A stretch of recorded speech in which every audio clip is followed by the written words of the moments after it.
recruited him as a junior squash player, and I don't think we really had much of a chance to get him. My friend Dave Talbot got him to Yale, and it was sometimes a painful honor to watch him develop over those 4 years. Julian, one of those people who you knew there was something different about him. You didn't always know what it was. He glided around the court. His hands were so soft, and he was always so composed.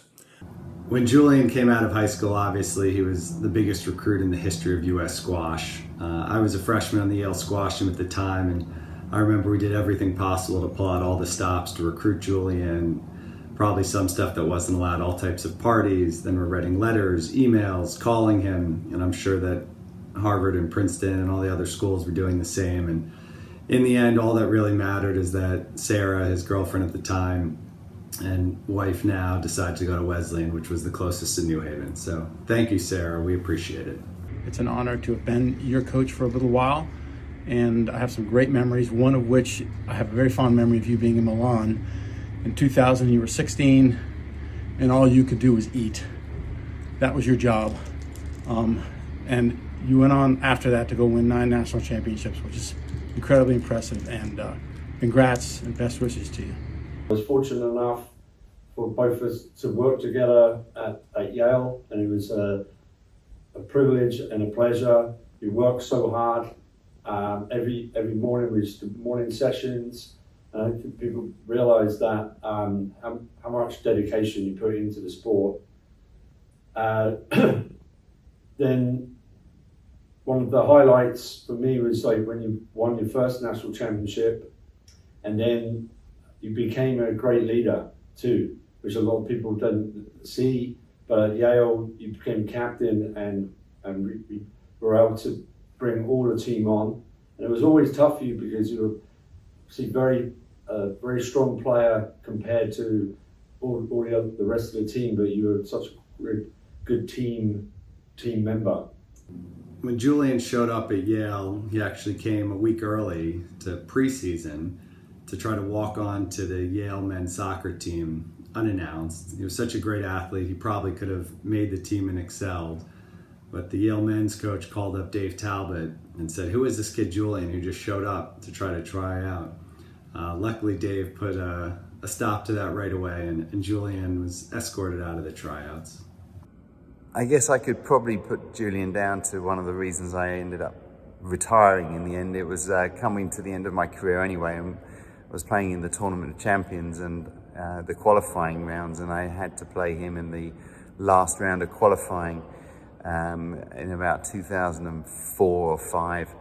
And I just remember it going to 5 games. It was a really tough match, and this was at the point when we were kind of starting to get to know each other as individuals as well. And it got to 14-all in the 5th, of course, and Julian served, and just in his kind of like that cheeky way and kind of that unpredictable way, decides to serve down the middle.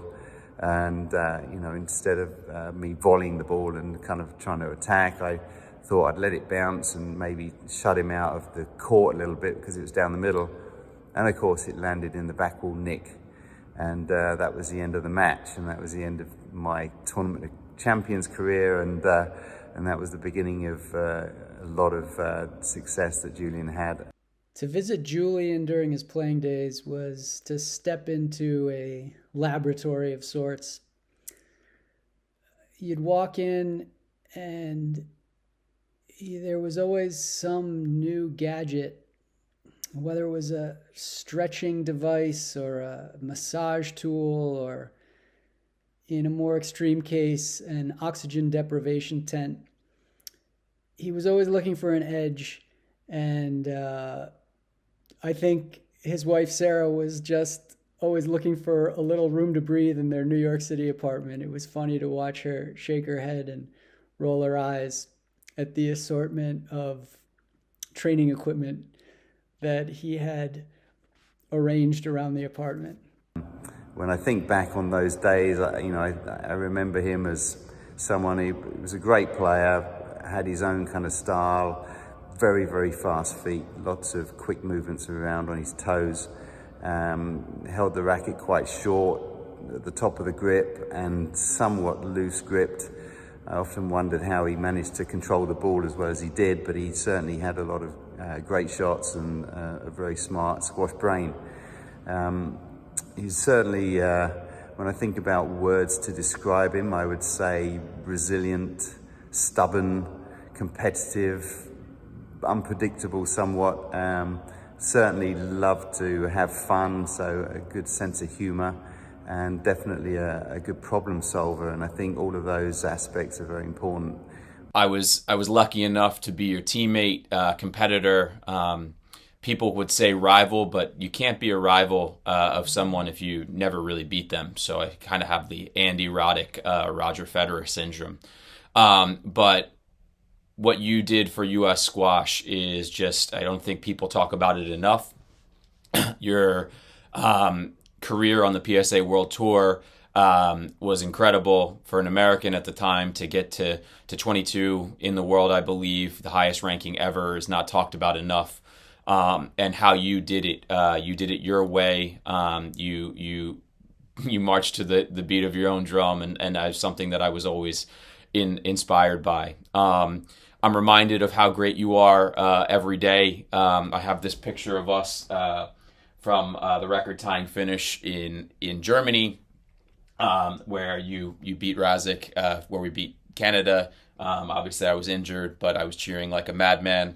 I also have, all my second-place trophies from you beating me in the finals of the Nationals each and every year. But I can't. It was the best part of my career, I have to say, was being your teammate on Team USA. We had so many good times traveling the world, world university games in Szeged. What an experience that was in Hungary in 2006. The travels to Cuenca and Ecuador. And then, the world teams in Copenhagen, the world teams in Germany, and then the world teams in France.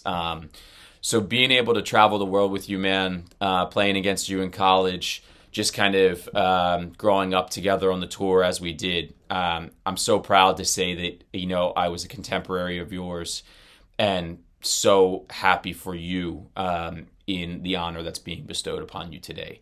So, Jules, you're one of a kind, an amazing competitor, one of the best that I've ever played against, an incredible human being, and fortunate enough to call you a friend. So, congrats again, pal. On there, and you beat Shahir Razik. You were 2-love down, and then you came back and won. Played the most amazing game, and that got us 6th place in the world teams. One of the highlights was we were playing against India.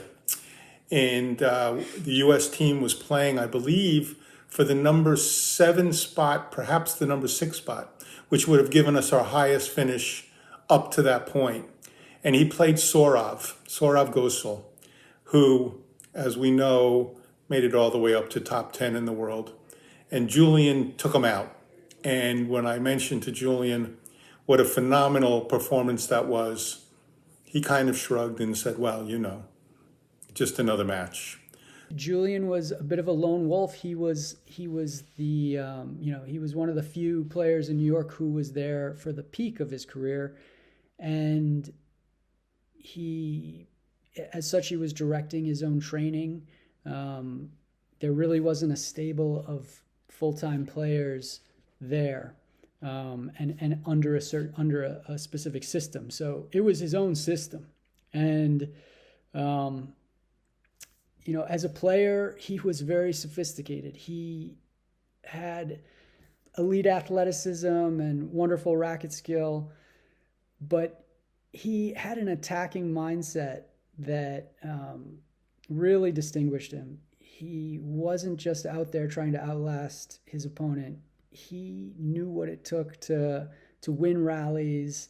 He was very good at managing risk, and he gave all players all sorts of trouble, and was unbeatable amongst his fellow Americans for a decade.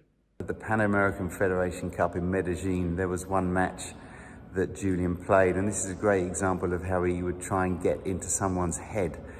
He was in the middle of the match. It was quite a tough match, and I think it might have been against Jose Becerril, but suddenly he decided he was going to do some corkscrew serves. So he basically spent a game and a half, 2 games, corkscrew serving every single serve. He must have done 20 or 30 corkscrew serves in this Pan American Federation Cup match, international match, and it worked actually. He got into his head and managed to pull out a win in a very tough match, and just a great example of his kind of problem solving in the moment, not taking himself too seriously and not getting overwhelmed with pressure, but also trying to work out a way to really succeed in the moment. And that stubbornness and that unpredictability and the resilience and all of those things really was a kind of a constant through the whole course of his career. Julian was an incredible competitor, so intense on the court, but had sometimes a casual excellence, wasn't always the best planner. I remember one year in the Tournament of Champions, he made it onto the main court, was playing a great match. All of our Yale squash teammates were there, rooting him on, cheering. And in between games, he changes his t-shirt and changes into a Chelsea Piers soccer shirt with number 11 or something on the back. The Yale men's team had an alumni team playing in the Chelsea Piers Intramural Soccer League, and sometimes Julian would stop by and play with us. He hadn't packed enough shirts, so ends up winning this incredible match on the court at the Tournament of Champions wearing an intramural soccer shirt. I think one of the things that really stood out to me about you as a player was how you were able to perform so well under pressure and just be yourself in the most stressful situations. This always hit home to me when I remember we were playing a tournament at the El Nogales Club in Bogota, and I came down in between games to coach you, and I was trying to get stuck in, talking tactics, getting the ball to the back a bit more, I'd push up the court, all that kind of stuff. And you just kind of looked at me as you took a swig of water and were like, man, Gordo, I was playing this awesome video game back in the room, and I think I know how to beat it. I got to finish this match up quick so I can get back to the room and get back on the video games.